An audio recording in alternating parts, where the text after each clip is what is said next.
Assalamualaikum warahmatullahi wabarakatuh. Perkenalkan, nama saya Feni Nurhanisya dari PPSI semester 3 STKIP PGRI Pacitan dengan NIM 2288201003 ingin mempresentasikan tentang perencanaan pembelajaran bahasa Indonesia dengan kurikulum Merdeka Belajar. Yang pertama, apa itu kurikulum Merdeka Belajar? Kurikulum Merdeka Belajar merupakan kurikulum dengan pembelajaran intrakurikuler yang beragam di mana konten akan lebih optimal agar peserta didik memiliki cukup waktu untuk mendalami konsep dan menguatkan kompetensi. Kurikulum Merdeka Belajar juga memberikan inovasi dalam pendidikan Indonesia yang bertujuan untuk mengembangkan potensi dan minat belajar siswa. Kurikulum ini memberikan kebebasan kepada siswa dalam memilih minat belajar mereka, mengurangi beban akademik, dan mendorong kreativitas guru. Ada 7 tahapan perencanaan pembelajaran dalam kurikulum Merdeka, yaitu yang pertama menganalisis capaian pembelajaran atau CP untuk menyusun tujuan pembelajaran dan alur tujuan pembelajaran. Dimaksud dengan capaian pembelajaran CP adalah kompetensi pembelajaran yang harus dicapai peserta didik pada setiap tahap perkembangan untuk setiap mata pelajaran pada satuan pendidikan usia dini, pendidikan dasar, dan pendidikan menengah. Yang kedua, perencanaan dan pelaksanaan asesmen diagnostik yang dimaksud untuk mengidentifikasi kompetensi, kekuatan, kelemahan peserta didik yang hasilnya digunakan pendidik sebagai rujukan dalam merencanakan pembelajaran sesuai dengan kebutuhan pembelajaran peserta didik. Yang ketiga, mengembangkan modul ajar.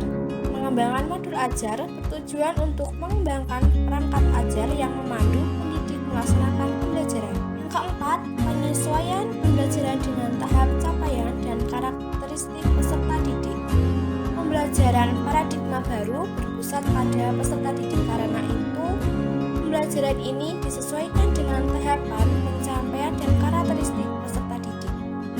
Yang kelima, perencanaan, pelaksanaan, dan pengolahan asesmen formatif dan sumatif. Dalam merencanakan dan melaksanakan asesmen, terdapat 5 prinsip asesmen yang hendaknya diperhatikan.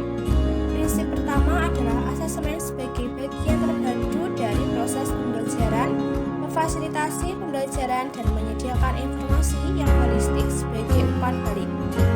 Yang kedua adalah asesmen dirancang dilakukan sesuai dengan fungsi asesmen dengan kekuasaan untuk menentukan teknik dan waktu pelaksanaan asesmen.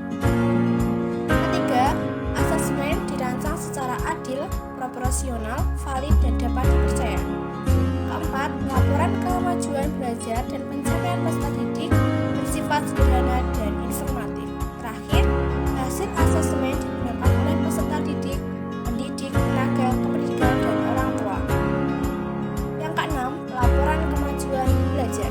Untuk laporan hasil belajar yang efektif adalah pelaporan yang melibatkan orang tua, peserta didik, dan pendidik sebagai partner, merefleksikan nilai-nilai yang dianut oleh sekolah menyeluruh, jujur, adil, dan dapat dipertanggungjawabkan.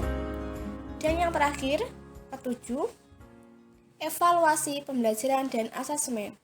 Pembelajaran dan asesmen yang sudah dilaksanakan selanjutnya dievaluasi dengan maksud pendidik melakukan refleksi pembelajaran dan asesmen pada masing-masing modul ajar. Selanjutnya, penerapan Merdeka Belajar pembelajaran bahasa Indonesia tingkat SMP. Yang pertama, memahami wacana lisan melalui kegiatan mendengarkan berita. Kedua, mengungkapkan pengalaman dan informasi melalui kegiatan bercerita dan menyampaikan atau aspek berbicara. Ketiga, memahami ragam teks sastra dengan berbagai cara membaca atau aspek membaca. Keempat, mengungkapkan pikiran dan pengalaman dalam buku harian dan surat pribadi atau aspek menulis. Kelima, mengapresiasi dongeng yang diperdengarkan atau aspek mendengarkan. Keenam, mengekspresikan pikiran dan perasaan melalui kegiatan bercerita atau aspek berbicara. Ketujuh, memahami isi berbagai teks bacaan sastra dengan membaca atau aspek membaca. Dan yang terakhir, mengapresiasikan pikiran, perasaan, dan pengalaman melalui pantun dan dongeng atau aspek menulis. Sekian Sekian yang dapat saya sampaikan. Terima kasih untuk perhatiannya. Mohon maaf untuk segala salah kata dan perbuatannya. Akhirnya, wassalamualaikum warahmatullahi wabarakatuh.